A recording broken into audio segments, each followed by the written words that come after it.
Bonjour, j'ai le plaisir de vous accueillir pour cette séance, cette conférence sur le thème de l'architecture des Pays-Bas bourguignons entre cour et ville, que va nous donner Christa de Jong, de retour à Fontainebleau après quelques années, voilà, et accueillie, introduite par Alexandre Gady.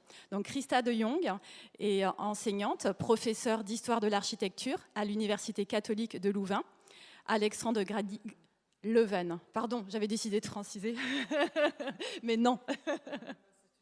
Ah, pardon. Merci de cette précision. Alexandre Gady est professeur d'histoire de l'architecture moderne à la Sorbonne. Bonne conférence. Merci beaucoup. Quelques mots en réalité, parce que la parole est à notre vedette du jour. Peut-être pour souligner d'abord, avec un grand plaisir, combien depuis des années les travaux de Christa nous sont familiers. Je dis un nous de majesté qui est celui de la petite république des historiens de l'architecture. On aime la peinture, on aime la sculpture évidemment, on aime la gravure, on est à Fontainebleau, mais on aime aussi quand même beaucoup l'architecture, et les historiens de l'architecture, et spécialement l'architecture de l'époque moderne, qui dans notre jargon académique désigne la fin du Moyen-Âge jusqu'à la Révolution, ou aux révolutions comme vous voulez. C'est un petit monde, et cette petite république, elle a pris naissance en France dans le sillage des travaux engagés toujours dans un esprit collectif par André Chastel, prolongé par Jean Guillaume. Nous saluons par-delà les kilomètres Jean Guillaume qui est dans sa retraite poitevine, et Christa est de longue date associée à cette petite famille qui est très européenne. Elle est elle-même très européenne, d'abord par sa maîtrise que nous admirons tous, nous autres Français qui sommes toujours à la peine avec les langues étrangères, des langues académiques, mais aussi parce qu'elle est une historienne d'un territoire qui est proprement européen. Nous sommes très habitués en France à l'État-nation, très puissant, très ancien, avec des frontières qui paraissent immuables.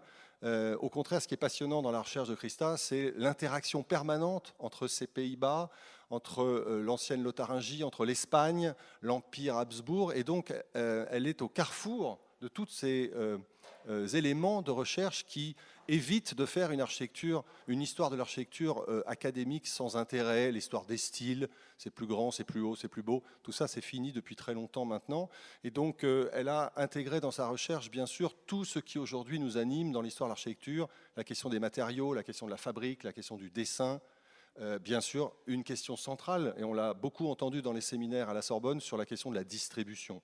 Comment ça marche, comment ça fonctionne, à quoi ça sert.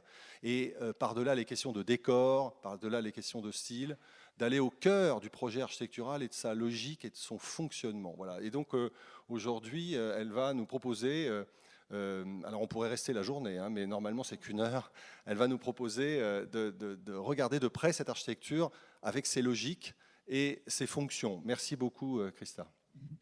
Merci beaucoup Alexandre pour cette introduction pas trop louangeuse, et je m'excuse d'ores et déjà, messieurs, mesdames,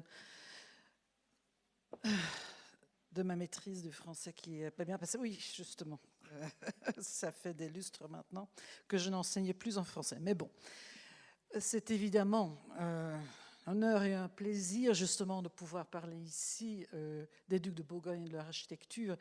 Et Alexandre l'a déjà évoqué, en fait, en 1988, Jean Guillaume, avec André Chastel, a organisé un colloque vraiment important sur architecture et vie sociale, justement la relation entre les modes de vie et les modes architecturaux.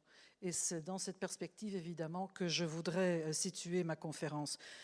Mais d'autre part, comme il se doit dans un festival qui met la Belgique à l'avant-plan, je devrais me situer dans l'historiographie des anciens Pays-Bas bourguignons, n'est-ce pas? C'est-à-dire dans le sillage d'historiens flamands comme Wim Blokmans, Walter Pleveniers de Gand, auquel on doit l'expression à succès de l'État-théâtre bourguignon, repris depuis par d'autres comme Peter Arneid. Dans cet État, et évidemment le pluriel convient, dans ce cas-ci, puisqu'il s'agit d'une confédération assez dégagée de au moins 17. En fait, il s'agit de plus de pays indépendants. Dans cet État ou ces États bourguignons qui couvrent à peu près le territoire actuel de la Belgique, les Pays-Bas, donc la Hollande, le nord de la France évidemment, une partie de la Rhénanie, la relation qui se tissait entre les ducs de Bourgogne, qui par accident deviennent seigneurs de cette fédération, et les villes très nombreuses sur ce territoire est une relation très complexe. Elle oscille en fait entre conflit, voire opposition, et bienveillance, voire même complicité. Et c'est dans ce contexte complexe qu'il faut situer en fait les grandes questions architecturales que vient d'évoquer Alexandre. Plus particulièrement, existe-t-il un mode de Bourgogne? Existe-t-il une manière de construire des propres ducs de Bourgogne et différente des modes de construire locaux? C'est une grande question.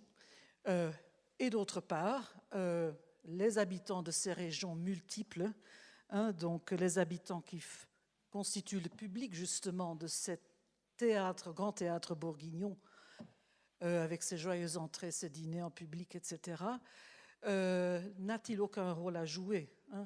S'agit-il d'échanges complexes, etc.? Deuxième grande question qu'on va examiner sur le plan architectural. Donc, entre cour et ville. Il y a un problème toutefois. Ce que nous connaissons, ce que nous appelons en fait le mythe de Bourgogne, cultivé par les successeurs Habsbourg. En fait, il ne faut pas se méprendre aux couches Habsbourg ajoutées à la réalité bourguignonne. Et surtout en architecture, le problème est très difficile à résoudre. Les successeurs des ducs de Bourgogne ont toujours prétendu que le mode de vie de leur mode de vie, de fait, correspondait parfaitement à l'ensemble des règles suivies par leurs ancêtres, les ducs de Bourgogne, la Casa de Borgoña, en sa vie quotidienne, mais aussi pour les cérémonies importantes. Un exemple ici, ça a évidemment un impact très important, non seulement sur la distribution, mais aussi sur, par exemple, où sont les lits, où dort-on. Ce sont les ambassadeurs vénitiens du XVIe siècle, toujours les mieux renseignés, ce sont les meilleurs espions de l'Europe à l'époque, qui résument la réalité en fait. Sous Philippe II, il devient apparent que ce cérémonial de Bourgogne change. Et comme le disent les Vénitiens, le roi d'Espagne organise sa cour moitié selon les coutumes de ses ancêtres bourguignons et moitié selon les coutumes de l'Espagne ou des Espagnes, parce que c'était un pluriel également à l'époque, surtout la cour d'Aragon, qui est la plus cérémonieuse de toutes. N'empêche que le mythe de Bourgogne est bien enraciné. Par exemple, quand arrive Ernest d'Autriche à la fin du XVIe siècle pour devenir gouverneur général des anciens Pays-Bas, on lui propose à Bruxelles deux manières de service. On n'est pas certain s'il veut être servi à la mode Bourgogne, c'est-à-dire des pays par de ça, ou bien à la mode Autriche, ou bien selon les deux, quand on peut régler ça. Et ceci, je vous montre en fait l'ordonnance de cour, il existe également un brouillon. Ceci évidemment indique que la situation n'est pas aussi évidente. Les Habsbourg vivent d'une manière différente de fait de ce mode de Bourgogne.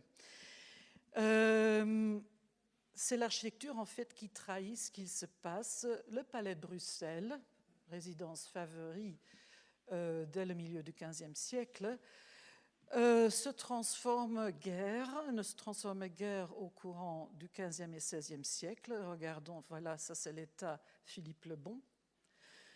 Le Téméraire ajoute un tout petit peu, ce sont surtout des espaces semi-publics avec poêles. Marie de Hongrie, devenue régente, veut son propre appartement et une grande galerie, mais ce n'est pas vraiment un changement. Charles Quint ajoute que la chapelle, qu'on ne voit pas très bien, c'est sur la droite du plan. C'est à la droite du plan. Ce n'est que à la fin, l'extrême fin du XVIe siècle, quand arrive l'infante Isabelle, fille de Philippe II, pour prendre la régence avec son mari Albert d'Autriche, mari et cousin, que en fait ce palais va exploser. il se double en profondeur et se double en hauteur, donc c'est 4 fois le volume d'origine. Et là, évidemment, l'architecture trahit le grand changement du cérémoniel qui s'est opéré entre les anciens Pays-Bas et l'Espagne. Mais il faut attendre la fin du XVIe siècle, de toute façon. Le mythe de Bourgogne est surtout très présent dans les fêtes des Habsbourg, comme par exemple ici, à l'occasion du mariage du fils de la régente Marguerite, fille bâtarde de l'empereur Charles Quint, Marie de Parme, ou Madama, comme on dit en italien. Alexandre Farnèse se marie à Marie de Portugal en 1565 et est servi à la bourguignonne, en fait. Et tous les témoins soulignent qu'à dessein, la régente a voulu émuler les fastes de ses ancêtres, les ducs de Bourgogne. Enlever les couches Habsbourg, donc très présent dans la belle iconographie du XVIIe, est impératif donc pour arriver à l'état bourguignon, mais n'est peut-être pas trop différent. Ceci dit, si nous continuons notre examen à Bruxelles, nous pouvons revenir en arrière, mais jusqu'à un certain point. La résidence se rétrécit du XVIIe. Nous sommes par exemple très renseignés sur la façade arrière qui se tourne vers le parc de chasse privé, la Varande, mais nous ne connaissons guère l'autre façade sur cour, qui est beaucoup plus difficile à restituer tant dans son état du XVe que du XVIe siècle. Même donc pour des résidences bien connues, le fait qu'elles ont disparu nous pose des problèmes de restitution qu'il faut solutionner. Où vivent les ducs de Bourgogne et leurs successeurs Habsbourg, en fait? La cour mène une vie itinérante et ça continue jusqu'au XVIIe siècle, même si Bruxelles constitue un des centres de gravité de ces pérégrinations. Les résidences les plus importantes, donc d'après les historiens, sont les résidences les plus fréquentées.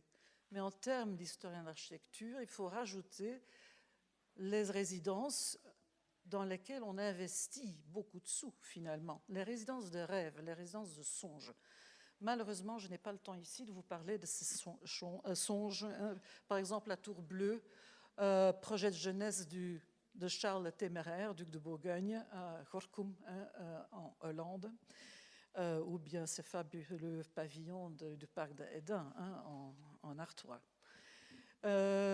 Concentrons-nous donc sur les résidences qui ont vraiment servi, visitées par les ducs de Bourgogne, et regardons leur impact, mais dans une ville seulement, celle de Bruges, où, comme le hasard l'a voulu, mais là, je vous conseille d'aller écouter Luc Verpoest, présent du reste dans la salle, dimanche après-midi, puisqu'il vous parlera de la survie, justement, de la Bruges du XIXe siècle, la Bruges revue par grands architectes comme Louis de la Censerie. Voilà. Nous nous concentrons donc dans une seule ville, de toutes ces villes des anciens Pays-Bas fréquentées par les ducs de Bourgogne. À part Bruges, dans le comté de Flandre, c'est Gand, au début du règne de Philippe le Bon. Lille, évidemment. Et puis, à partir de 1455, Bruxelles. Le reste des territoires n'est guère visité que pour la chasse, ce qui ne veut pas dire que les ducs n'y investissent pas. Et puis, nous allons regarder, si j'ai le temps, ce qui distingue vraiment les résidences des ducs des résidences des ambitieux qui veulent leur émuler. Bon. Bruges et ses palais urbains, sujet difficile quand il s'agit du Prinsenhof, cour des princes, la résidence ducale, puisque en ce moment, après les fouets, etc., il n'en reste que 2 pierres dans le hammam d'un hôtel de luxe situé dans... Oui, c'est ce qui se trouve in situ. Plus un petit escalier en vis qu'on ne peut pas visiter. Le propriétaire de la maison, sage, ne nous laisse pas entrer. Il ne répond pas aux sonnettes. Bien. N'empêche que nous avons cette iconographie tardive du XVIIe. Philippe le Hardi, frère et fils de roi français, évidemment, de la maison de Valois. Épouse Marguerite de Flandre, la plus riche héritière de son époque, milieu du XIVe, et du coup devient comte de Flandre 1389, si j'ai bon souvenir, et va résider dans l'hôtel de son beau-père. Il rénove l'ensemble de la chapelle Saint-Christophe avec la salette, un terme bien bourguignon pour la salle ondine, à côté. Mais il garde la grande salle et les chambres superposées qui constituent une tour. Cet ensemble va être rénové, non pas par Philippe le Bon, duc de Bourgogne, rendant honneur aux femmes qui construisent. Isabelle de Portugal, son épouse très estimée, très connue, régente des anciens Pays-Bas, etc., va rénover l'ensemble puisqu'elle y réside très souvent. Et tout cela commence évidemment avec une recherche des comptes de construction. Elle construit une grande maison des bains dans le jardin, rénove l'appartement au-dessus de la grande salle, ajoute une grande galerie double près de l'hôtel vert, la maison à l'angle, et puis elle va rénover les chapelles déjà reconstruites par Philippe le Hardi, avec nouvel oratoire et salette. Regardons tout cela de l'autre côté. Le long de la salette, elle fait construire une belle galerie. On voit le reflet, évidemment, de cette architecture dans les enluminures extrêmement réalistes de l'école flamande de l'époque. Et le pauvre duc est le dernier à recevoir un nouvel appartement dans les années 1450. Puis on entoure l'avant-cour avec une galerie sur arcade dont on a trouvé des fragments. Alors, cet amas de construction ancienne et moderne, quel effet a-t-il sur les Brugeois bien en cours et les ambitieux qui veulent gagner dignité, fortune, même l'état de noblesse dans le service des ducs? Passons à l'hôtel de Pieter Bladelin, Brugeois qui choisit le côté du duc, donc lors de la révolte de Bruges, 1436-38, et qui, du coup, reçoit les moyens donc, de se construire un hôtel dans la Nardenstad que vous pouvez visiter, vu de l'arrière ici. Alors, cet hôtel a un phasage de construction assez compliqué. Nous n'allons pas discuter ça dans le détail, oui. Bladelin est un personnage important de son époque, donc arriviste bien sûr. Il devient receveur général, même gouverneur général. Il va construire une nouvelle ville, Middelbourg, près de Bruges. Le fameux retable montre une vue idéalisée, ça n'a jamais été construit de cette façon, de cette nouvelle ville à l'arrière. Et il a évidemment son hôtel dans Bruges même. Première leçon d'architecture, un hôtel urbain de cette époque, dans les anciens Pays-Bas, a toujours son pignon sur rue, c'est-à-dire l'aile, la grande salle, est toujours située perpendiculairement à la rue. Et l'entrée se fait à côté, il y a un mur de clôture, une petite aile d'entrée. Voilà, nous allons discuter de l'hôtel à droite tout de suite. Nous avons pu dater la grande salle de Bladelin, ce qui marque son ascension sociale comme maître d'hôtel également à la cour.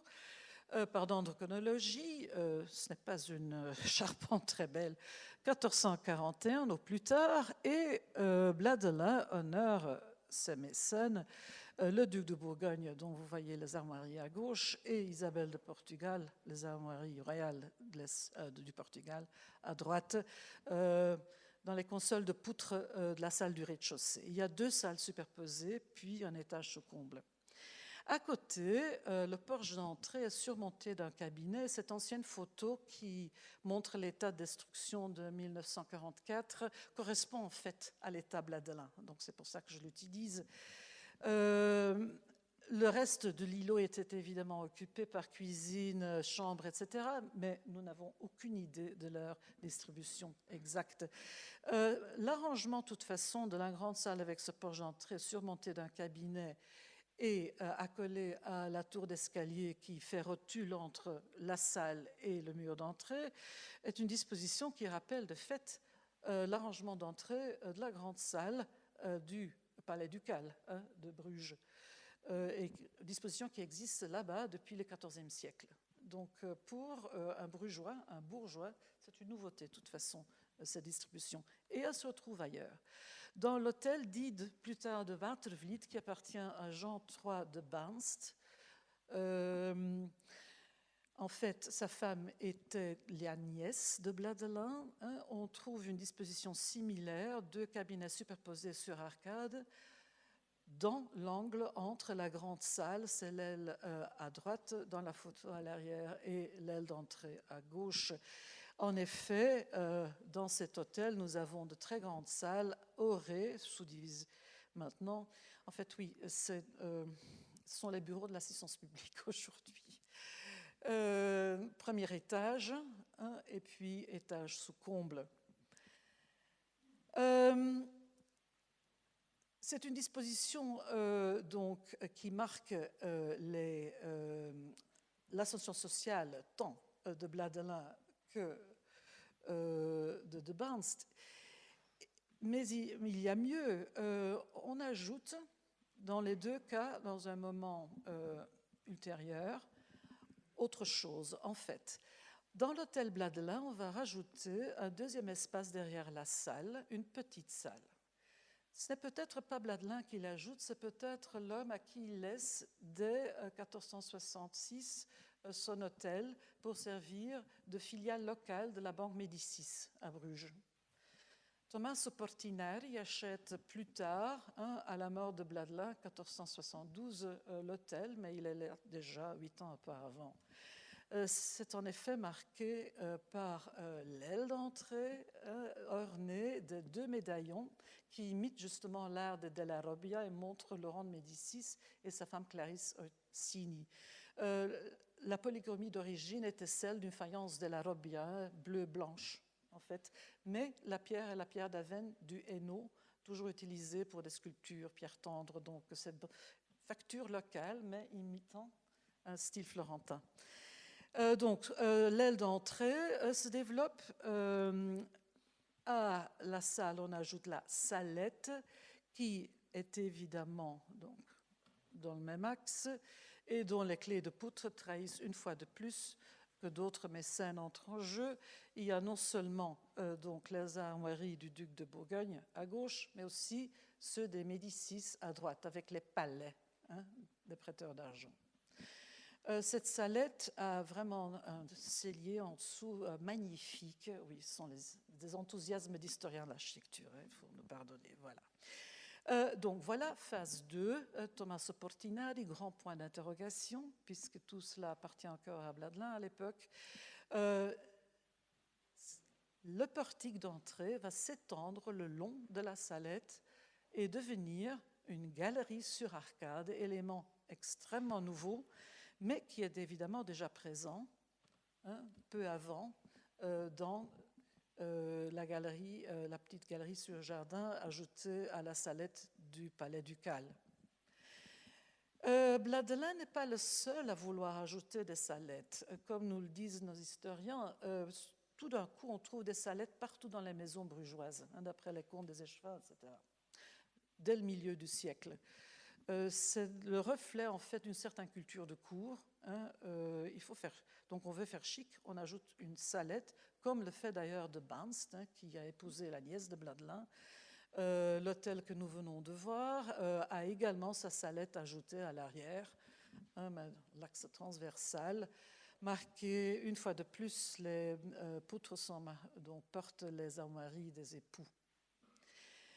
À ce petit réseau de 2 familles, on peut en ajouter d'autres, dont les hôtels survivent à Bruges aujourd'hui. Propriété privée des comtes de... Ah oui, je dois être discrète. Voilà, il y a l'hôtel Adorne. La famille Adorne, Adorno, vient de Gênes, s'établit autour de 1300 en Flandre et son ascension sociale est également marquée par un hôtel. L'aile B, en bleu, est la plus ancienne, date du milieu du XVe siècle.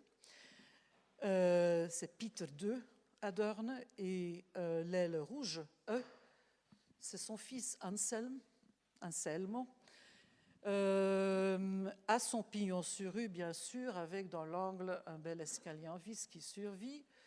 Voilà, les comtes X y ont leur résidence d'été.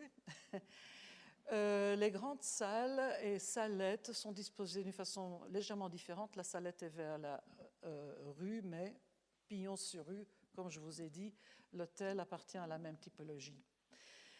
Les poutres de l'aile d'Anselme, donc marquées par ce carré rouge, ont les armoiries des époux, mais aussi le collier de l'ordre écossais, voilà, l'ordre écossais de l'Unicorn, comme dans l'église à côté dont je vais vous parler dans un instant. L'ordre de l'Unicorn a été décerné justement par le roi d'Écosse à Adorn parce qu'il avait négocié une paix. Les marchands écossais avaient quitté Bruges, aux grandes dames des villes flamandes du reste et du duc de Bourgogne, et Anselme les a persuadés de revenir. Le roi d'Écosse lui a donc offert cet ordre en récompense.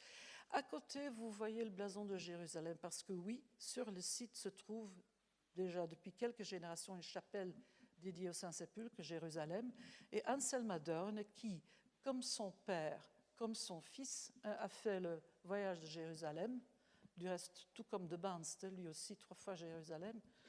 C'est un aller-retour qui, même aujourd'hui, fait impression.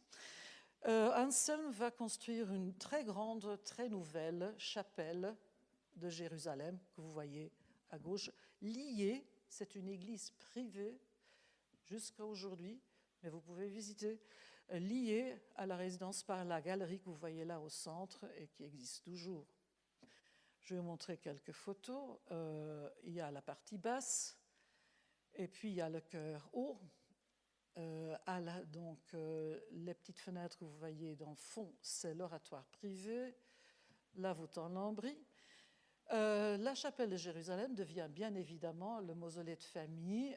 Anselme Adorn et son épouse Marguerite van der Bank ont leur tombeau vraiment princier. C'est un type qui n'est pas encore très répandu à Bruges à l'époque, au centre.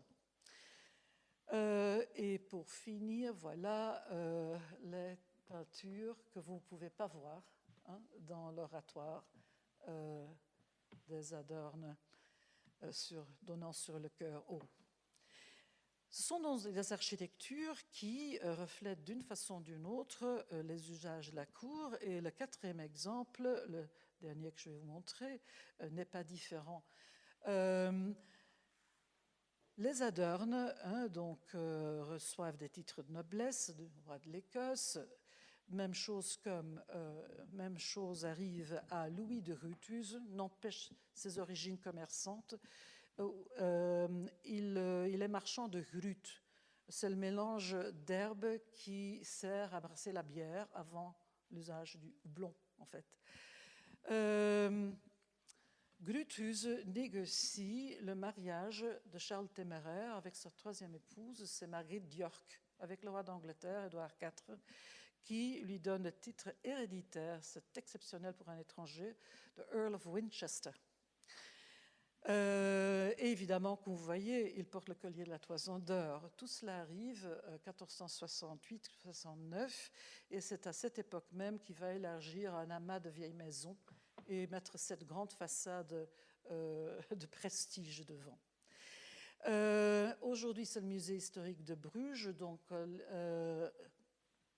l'ensemble est historicisant, et c'est un chef-d'œuvre de la Sancerie et de ses compatriotes de la fin du 19e, mais à l'intérieur, vous avez un très rare survivant de l'architecture religieuse de l'époque, l'architecture religieuse privée. Datant de 1472, oui, vous avez l'oratoire privé, la petite galerie voûtée en lambris qui mène. L'ensemble était couvert de peinture bleu foncé et dorure avec ange doré, bien sûr. C'est le paradis. Vous entrez dans le paradis céleste, hein, donc en allant y prier. Le Seigneur avait du reste sa tombe sous les yeux, puisque cet oratoire, donc et cette petite galerie, traverse la rue et arrive dans le chevet contigu de Notre-Dame. Et donc, ce qu'il avait sous les yeux, c'est son propre tombeau qui a disparu. Voilà comment se présente cet oratoire et la chapelle en dessous dans le chevet de Notre-Dame. Le tout était richement polychromé, etc. Voilà 4 exemples d'architecture privée qui empruntent bien des choses, bien des éléments à l'architecture ducale. Mais qu'est-ce qui distingue alors l'architecture des ducs, l'architecture de l'élite urbaine? Il y a néanmoins des choses à trouver et il s'agit de composantes hors pair et surtout de dimensions hors échelle. D'abord, restons dans le domaine religieux. L'espace religieux privé que s'arroge le duc est d'une autre envergure, même que cette petite chapelle que nous venons de voir, même si la disposition rappelle parfois des dispositions qu'on voit dans des palais ducaux. Le cérémoniel de la grande messe ducale est beaucoup plus compliqué également. Vous voyez ici Philippe le Bon assis sous un baldaquin. Il est caché, révélé, comme s'il s'agissait d'un sacrement, et ça persiste dans le cérémoniel habsbourgeois. Du reste, là, ce valet s'appelle le Soumier de la Cortina, hein, donc le valet du rideau, hein, qui ferme et ouvre le rideau, voilà. Donc, il s'agit quand même d'un espace religieux beaucoup plus compliqué, comme on a vu pour la cour des Princes à Bruges. Hein. Nous avons un double complexe, une grande chapelle à côté, une petite chapelle, les deux marqués en rouge ici. À l'arrière de la petite chapelle, l'ancien oratoire qui est depuis le début. À côté de la grande chapelle Philippe le Bon, mais plutôt Isabelle de Portugal, mais la nouvelle Salette. Et à l'arrière, on a un nouvel oratoire qui est énorme. Hein. C'est déjà des dimensions de chambre. Tous les deux avec leur propre escalier. Cet ensemble ne se trouve pas uniquement à Bruges, mais aussi à Gand, la résidence que Philippe le Bon préfère dans les années 1420, hein, quand il est jeune. Et ça se retrouve également, surprise, à Lille, la seule grande résidence des anciens Pays-Bas construite à neuf. L'ancien hôtel La Salle brûle en 1451 ou 2, j'oublie, et on construit ce nouveau-là en périphérie de la ville, là où il y a de la place. Et le complexe de la Chapelle, vous le voyez à gauche en avant, il existe toujours. Grande chapelle, à côté petite chapelle, derrière oratoire avec escalier, et en dessous, comme à Bruges, il y a tous les espaces qui servent à conserver les choses précieuses, comme les épices, les joyaux, les tapisseries dans la garde-robe. Je vous montre vite les différentes fenêtres qui relient grande et petite chapelle et oratoire. Visitez Lille, hein, ville ducale bourguignonne. Et vous comprenez qu'avec ce groupe-là, on a vraiment un espace religieux non seulement plus complexe, mais aussi plus monumental, hein, que ces petites chapelles privées dans le milieu urbain. Autres éléments, eh bien, la disposition, la distribution, un terme bien français. L'île, évidemment, a une disposition régulière, donc 4 ailes disposées de façon régulière autour d'une cour, pas carrée, rectangulaire. On n'a pas encore des arcades sur cour, comme on voit déjà à Bruges, l'avant-cour, hein, l'accident de la construction. Mais cette nouveauté est en train d'arriver. Elle ne vient pas d'Italie, c'est un développement interne aux anciens Pays-Bas bourguignons. On la voit par exemple à Beaumont, résidence construite par Philippe le Bon, mais il la donne tout de suite à Antoine de Creuilly, son grand favori. Les Creuilly vont garder Beaumont comme résidence préférée au Hainaut, jusqu'au XVIIIe siècle en fait. Point d'interrogation aussi sur la résidence derrière de Marguerite d'York, la veuve du téméraire à Malines. Elle se fait offrir littéralement l'ancien palais marqué en blanc avec grande salle de l'évêque Cambrai, et elle ajoute une galerie qui peut être avec des arcades sur cour, donc à l'arrière. Il n'y a que le front qui survit aujourd'hui. De toute façon, vers la fin du siècle, mais alors on est en territoire Habsbourg, la galerie avec ses arcades en dessous va devenir la façade type d'une façade sur cour palatiale. Autre chose qui va marquer ou faire la différence, les espaces de représentation. Parlons grande salle. Celle de Lille est plus haute, plus large, plus vaste que les autres ailes. Et en effet, elle est énorme, à 43 mètres sur 12, sur 10. Elle émule, en fait, elle imite, et les comptes, pas les comptes conservés, mais la correspondance conservée indique le modèle. C'est la grande salle du palais ducal de Bruxelles. Que vous voyez ici à droite, il y a des restes des étages en dessous qui étaient cuisine et cave. Mais celle-ci, à son tour, imite une grande salle de la fin du XIIIe siècle, celle du château de Chasse-de-Tervure des anciens ducs du Brabant. Donc, le duc de Bourgogne, Philippe le Bon, se fait payer ces salles énormes à Lille. À Bruxelles, ce sont les villes qui lui paient ces salles énormes et inutiles. À Bruxelles, elle va servir de shopping mall, centre commercial. Les marchands de joyaux de Bruxelles, ils vendent leurs bijoux jusqu'à la fin de l'Ancien Régime. Elle ne sert que lors de très grandes cérémonies comme l'abdication de Charles Quint. Comme une marque de prestige, marque d'honneur en fait, venant tout droit du Grand Moyen-Âge. Je vous montre encore la grande salle de Tervuren qui en fait célèbre le vainqueur de la bataille de Woeringen, le duc de Brabant qui avait réussi à réunir les duchés de Brabant, Limbourg et Basse-Lotharingie, et donc il était en train de reconstituer l'ancien royaume du milieu de Charlemagne en fait et ses descendants. Et évidemment, c'est quelque chose que Philippe le Bon n'oublie jamais, ni ses historiens. Et de là, la construction de ces grandes salles tout à fait inutiles. À côté, on trouve des grands escaliers qui, eux aussi, sont privilèges, je dirais, des ducs de Bourgogne. Il faut attendre le début du XVIe siècle avant qu'on ne trouve un grand escalier à tour entièrement voûté, comme celui-ci du palais de Lille. Il a survécu, mais on l'a déplacé.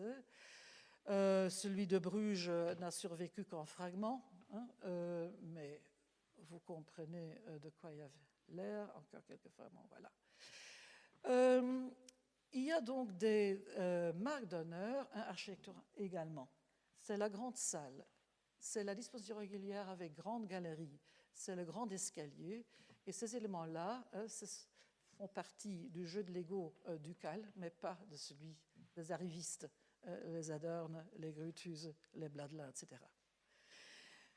Note finale, et c'est un paradoxe, les matériaux de construction qu'avait évoqué Alexandre comme un des intérêts particuliers, comme vous voyez, en Flandre, on construit en briques.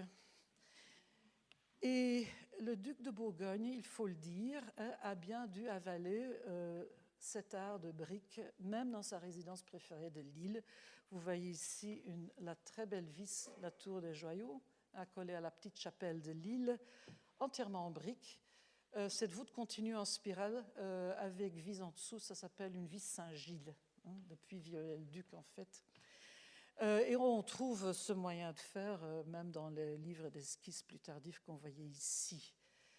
Oui, je vous montre pour l'anecdote un exemple tourangeau, construit par un marchand qui, justement, avait le commerce de Flandre. Et il y a même des exemples chez les Yorkistes anglais qui cultivaient en fait l'art de la brique, comme par exemple ici. Philippe le Bon aimait-il la brique du tout? Si méchant ouvrage, écrit-il en 1462, il n'en veut absolument pas dans son nouveau palais de Lille. Et le devis de la Magna Aula de Bruxelles précise que la brique ne peut pas être visible, elle est entièrement construite de briques. Mais il y a un parement très cher de pierre blanche du Brabant. Même à Lille, il veut cette pierre blanche du Brabant, qui aurait dû être importée à grands frais. Allez regarder la chapelle qui survit, il n'a pas gagné là. Mais de toute façon, il n'aime pas la brique. C'est ça le grand changement finalement des Habsbourg, la grande architecture prestigieuse des hauts nobles et de l'empereur et de Marie d'Hongrie va être une architecture brique et pierre, qu'on va appeler la manière du Brabant, Up die manier van Brabant, d'après la nationalité, disons, des maîtres d'œuvre les plus importants de l'époque, les Keldermans, qui sont brabançons. Et vous voyez les différents jeux de briques que vous avez là. Donc, avant d'arriver à cette apothéose Habsbourg, oui, voilà mon bureau, littéralement, il faut encore quelques décennies, mais ce sont les ducs de Bourgogne et les échanges qu'ils ont eus avec les villes des anciens Pays-Bas qui ont jeté les fondements, en fait, de ce qui s'appelle cette manière du Brabant et qui va être exportée de l'Espagne au Danemark. Je vous remercie de votre attention.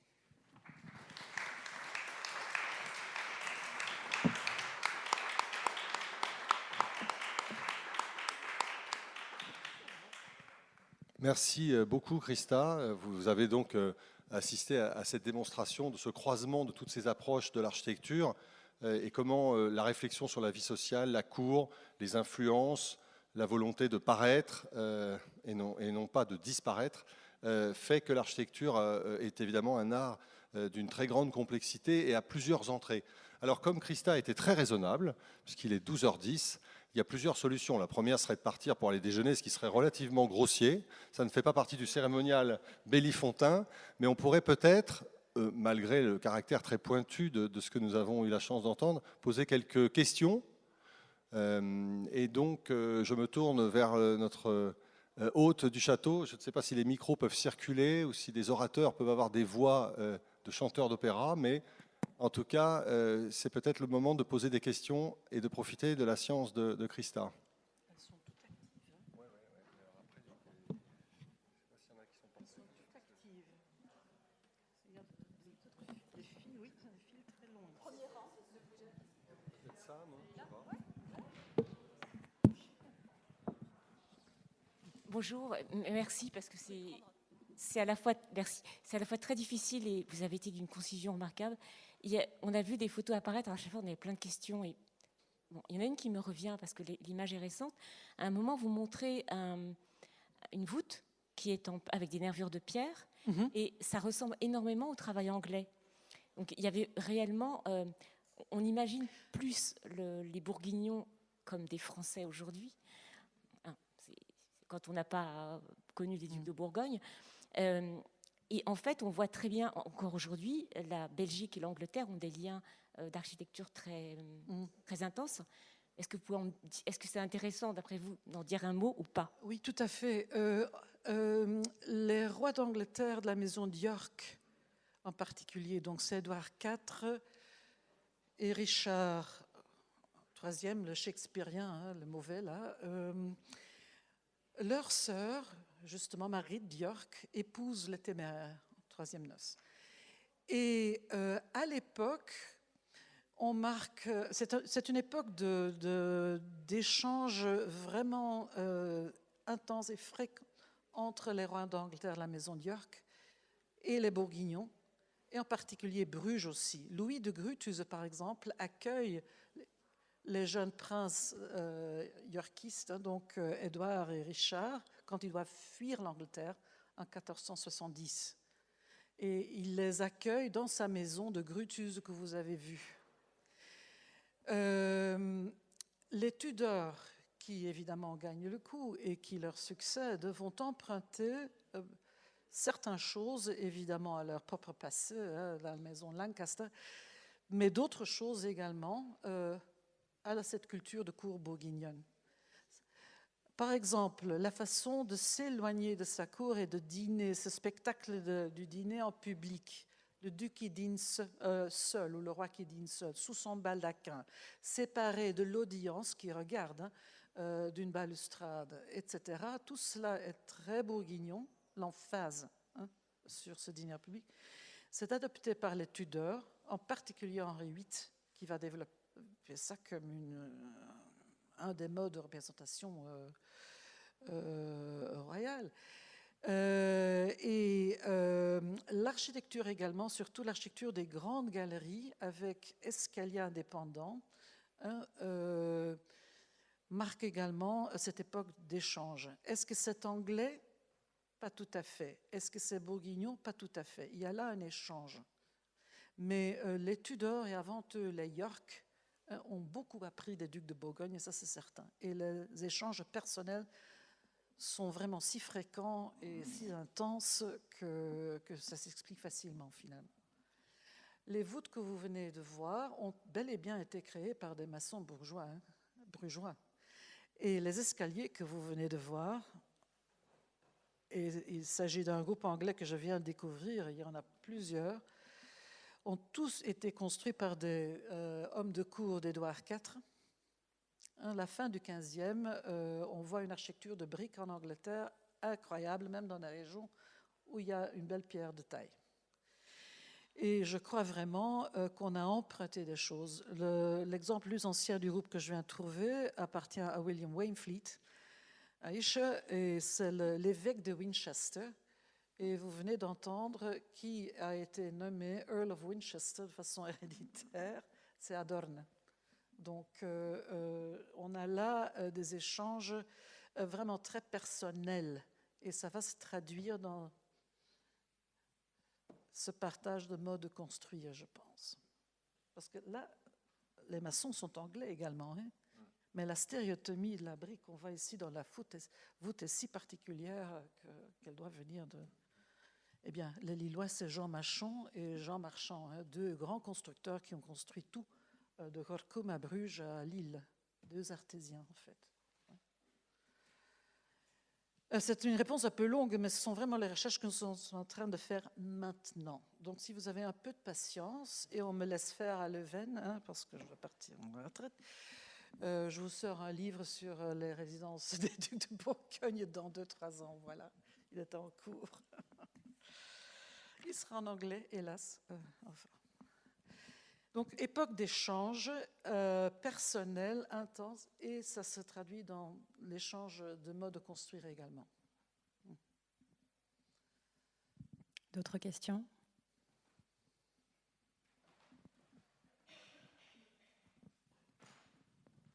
Merci Madame pour votre conférence extrêmement intéressante. Une petite question presque anecdotique. Est-ce qu'on utilise la brique vernissée? Oui. En fait, l'exemple anglais donc, des années 1470, Waynflete Horatio, et d'autres ont diapered work, donc comme on dit, il y a le parement de briques a non seulement les briques rouges normales, mais aussi les briques trop cuites et vernissées bleues dans parfois en losange. Ça, c'est le vrai diaper work. Et ça se voit tant sur la chapelle, la petite chapelle de Lille, que dans ces exemples anglais, que dans les anciens Pays-Bas à l'époque. Chez nous, c'est même si fréquent pour le 15e et jusqu'au 17e siècle. Vous considérez ça comme indigène. Donc, en effet, oui, le jeu des couleurs est très important. Il ne faut pas oublier que d'après Dürer, en visite à Anvers en 1520, c'est un peu plus tardif, mais bon, ces briques rouges étaient vernissées rouges. Rouge, oui, oxblood, hein, donc vraiment sans bœuf, pour charger encore un peu la couleur. Et j'ai trouvé moi-même des traces de blanc justement sur la pierre. Donc pour accentuer vraiment ce jeu de couleurs de la maçonnerie, on ajoutait de la couleur et il fallait renouveler tout cela. Ce sont des couches extrêmement fines évidemment, tous les 10 ans. On joue sur la polychromie et le bleu fait partie parce que les colonnes que vous voyez là, paraissent grises, anodines, etc. Non, c'est de la pierre apportée du Hainaut. Et c'est pas près de Bergen-op-Zoom. Hein. Donc, les colonnes, les éléments architecturaux très importants, etc., ce sont les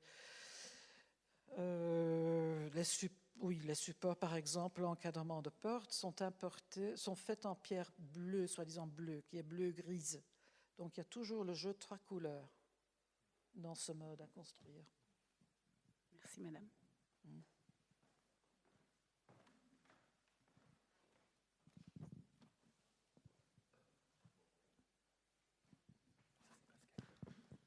Merci pour cette brillante démonstration.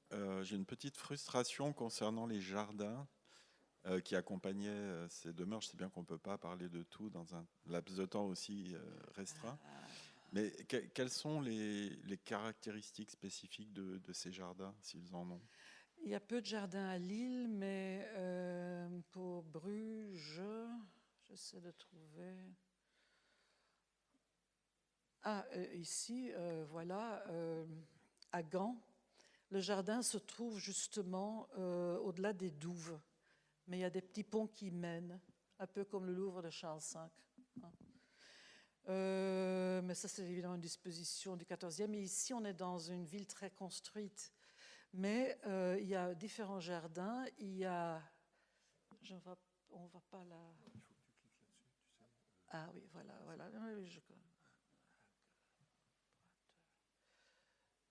Voilà. Donc, le jardin avec la grande maison des bains, ici est le plus important parce que l'appartement du duc a vue sur ce jardin. À côté, il y a un grand jeu de balles de paume. Hein. L'avant-cour est une avant-cour tout à fait ordinaire qui sert également de basse-cour, donc pas très monumentale, encore qu'on va la monumentaliser en construisant cette galerie. Et puis, il y a la partie la plus privée de l'ensemble, avec la double galerie. Imaginez-vous quelque chose comme la grande salle du duc de Berry à Poitiers, avec une disposition tribune, cheminée de ce type, mais double, 2 fois. Liée par une allée en pan de bois vers encore un jardin privé, et là vers une maison qui appartenait à Bladelin, mais il a laissé au duc pour servir de garçonnière pour le comte de Charolais, le futur téméraire. Hein. Et les jeunes gens cassent toujours les fenêtres, donc c'était l'hôtel vert d'après la couleur des encadrements de fenêtres. Ils cassent les fenêtres avec leurs balles, il y a toujours des dégâts, donc ça revient tout le temps dans les contes. Et il y a une petite cour également entre cela. Donc il n'y a pas vraiment un ensemble très structuré de jardins, c'est trop tôt. Une fois que vous arrivez au 16e, là oui. Là, on va utiliser la drève, la grande allée avec des arbres à porter pour structurer le paysage.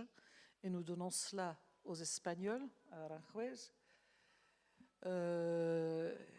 Vers 1600, il y a des paysages entiers déjà construits comme ça, mais au 15e, on a plutôt des successions de jardins clos et de paysages de chasse, c'est l'un ou l'autre, grande échelle, petite échelle. Bon, en résumé, ce sont des questions difficiles. Public très exigeant à Fontainebleau. Alors.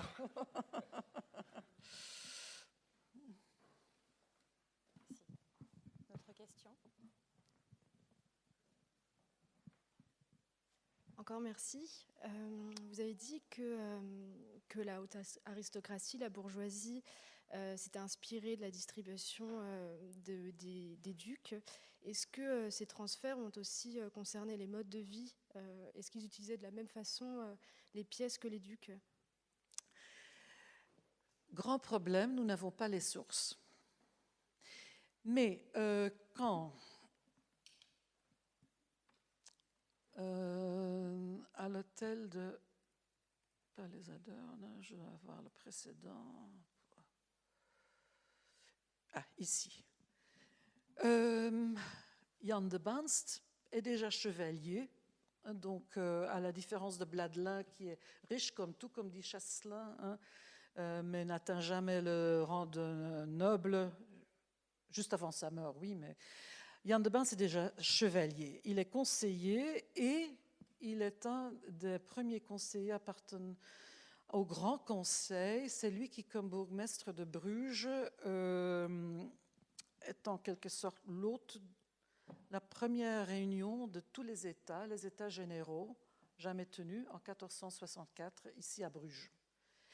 Et c'est là très probablement qu'il va ajouter cette partie-là à sa résidence. Donc en quelque sorte, mais là c'est l'hypothèse, on pourrait supposer qu'en effet, il avait besoin de cette partie supplémentaire. Ce qui veut donc dire qu'il a dû organiser des dîners avec tout le faste usuel de la cour. Mais là, c'est une hypothèse. On n'a absolument pas de source ni de description très détaillée de cette réunion des États généraux. À l'encontre des noces de 4 ans plus tard, là, on a tout le détail. Mais l'architecture peut servir de source également. Il n'a absolument pas besoin de cette pièce-là. Et en fait, il s'agit de 3 pièces successives, comme les 3 grandes salles. Il avait déjà 3 grandes salles, la partie avant. Donc, il n'avait absolument pas besoin d'une salle pour organiser un dîner. Mais le fait qu'il y ait une pièce supplémentaire qui n'est pas une chambre, etc., indique peut-être que cette distinction qu'on fait à la cour de Bourgogne entre le dîner pour tous et le dîner public est un spectacle qu'on regarde. Le duc dîne à part, même l'hôte n'a pas le rang pour s'asseoir avec lui à table. Donc, ça indique en fait une visite du duc, je pense. Dans cette maison, alors il faut une salette. On voit le même mécanisme sous les Habsbourg, mais les sources habsbourgeoises, évidemment, sont particulières. On ne peut pas les appliquer telles quelles à cette époque-là. Encore une question très difficile, mais importante et intéressante. Merci. Ce qui est sûr, c'est que tu l'as dit d'ailleurs 2 fois dans la conférence, ce qui est fantastique dans cette architecture de cour, c'est de bâtir des choses dont on n'a pas besoin apparemment. Oui. C'est ça qui est fantastique. Oui. Et nous qui sommes dans une société utilitaire où tout est mesuré au millimètre, là, il y a aussi une idée de cette grandeur et de cette façon de concevoir le monde, je trouve. Si on va un peu plus dans la métaphysique. C'est utilitaire. Aujourd'hui, nous. Mais du tout. Oh, bon, alors. Toi, je te rappelais, cher Alexandre, les grands projets des présidents français. Ah, mais Allez. société inutilitaire, tu voudrais dire par là. Alors ça y est, on va verser dans la réforme des retraites. On s'arrête immédiatement.